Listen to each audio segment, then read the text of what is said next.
This is a fun little workout that I'm calling Animal Crossing, inspired by animal movements, and this is it's almost like a throwback to some of the original CrossFit days where this stuff used to be a lot more common, but they're really fun to do with your members. And the cool thing about delivering it is you don't really have to brief them or like talk them through it. You can literally just like demo halfway along the floor or even a third of the way along the floor, and then turn back, walk out the rest of it as the coach, and then you can check that the members are doing it correctly. So I'll talk you through each of the kind of KPIs that we want from each of these movements. These probably don't fit as nicely into the developmental category, but they are deeply under-leveraged positions. So hopefully what you see over time in terms of the development piece is that your members are doing these to a higher quality, and they will reach a ceiling with it. That's kind of the downside here, is like you can only bear crawl so well up to a point.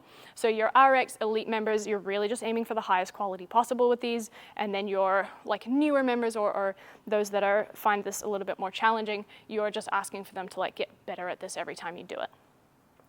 Superset with the animal movements, or like every other round, is going to be a plyometric, so some kind of jumping movement.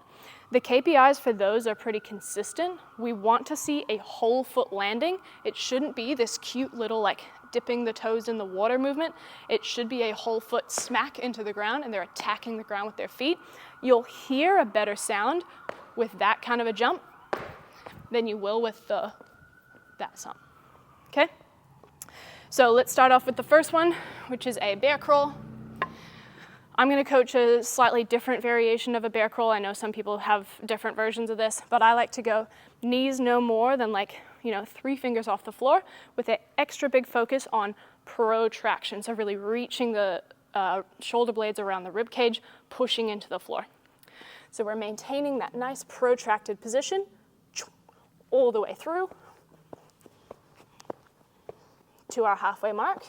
Then we're going to stand up, look at our members, watch them the rest of the way across the class. And then once everyone makes it to this side, then we, the coach, can start on the next one. So they've all finished out their bear crawls, and we're going to start on our leaps. So that's 2 foot to 2 foot, hands on the hips, and we're aiming to hear that nice sound as the whole foot makes contact with the ground.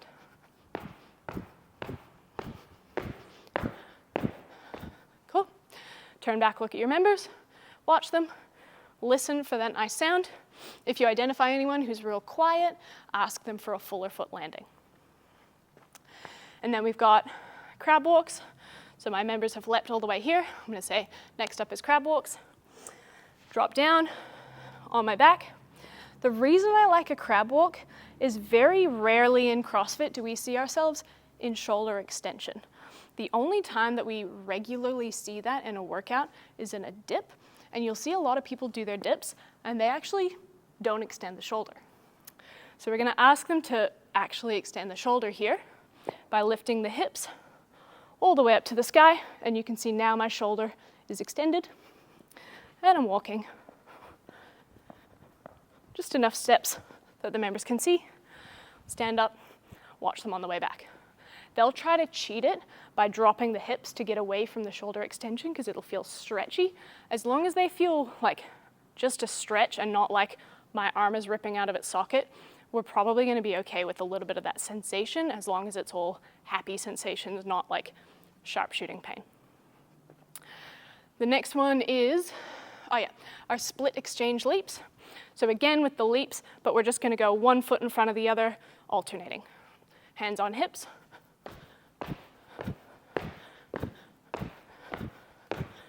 Cool. Hearing that nice sound again. Walking back, checking on our members. Then we've got straddle drags. This is actually technically a regression for a press to handstand. So it's all about core compression and learning to shift your weight into your hands. So we're going to start off with your legs as wide as is comfortable for you. Knees can be soft. It doesn't have to be perfectly straight. I'm going to demo it straight because that's comfortable for me, but you don't have to ask that of your members. Hands go on the floor. Walk them forward. Then you're going to drag in a straddle. Now, I can make that look smooth because it's comfortable for me to shift my weight into my hands and compress hard in the core, pushing down into the ground so that the toes drag. Your members will largely not look like that.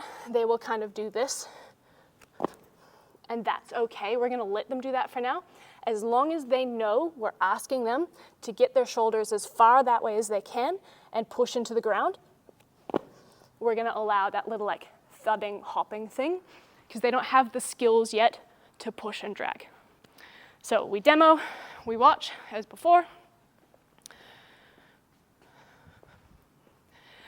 And then the last couple of these, this is a deep leap. This will be far beyond some of the capacity members, so make sure they scale down appropriately. I will show the full thing, and then I'll show you what it's gonna look like and how to scale for your members. So a full deep leap, all the way in a squat. Okay.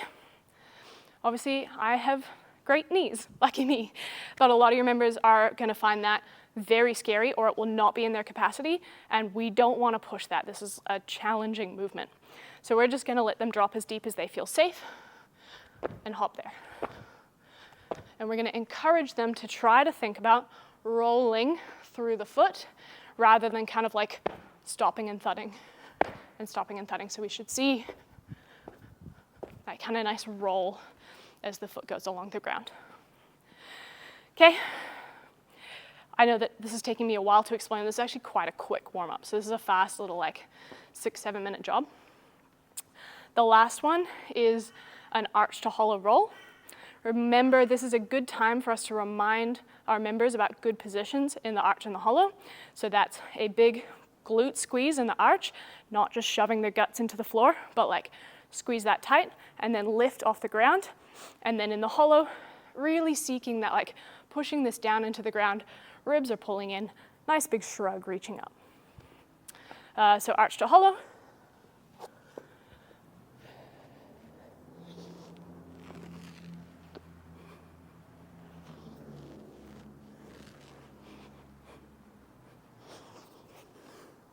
Cool.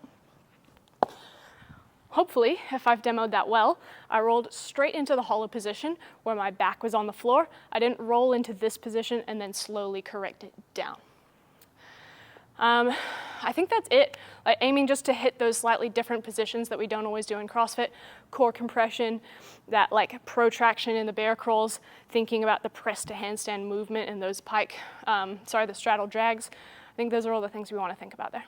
Thank you for watching, and if you found that helpful and you want more of this kind of content, we have literally hundreds of videos just like this, from practical tips and tricks to theory to everything in between, all in the knowledge. And if you want to learn from me directly and our cohort of level 4 staff members, then we also have the Knowledge Pro, which we do weekly calls and live interaction and homework and everything else in between. If you want any more information or would like to have a free trial of the knowledge, please click the link in the description below and get after it.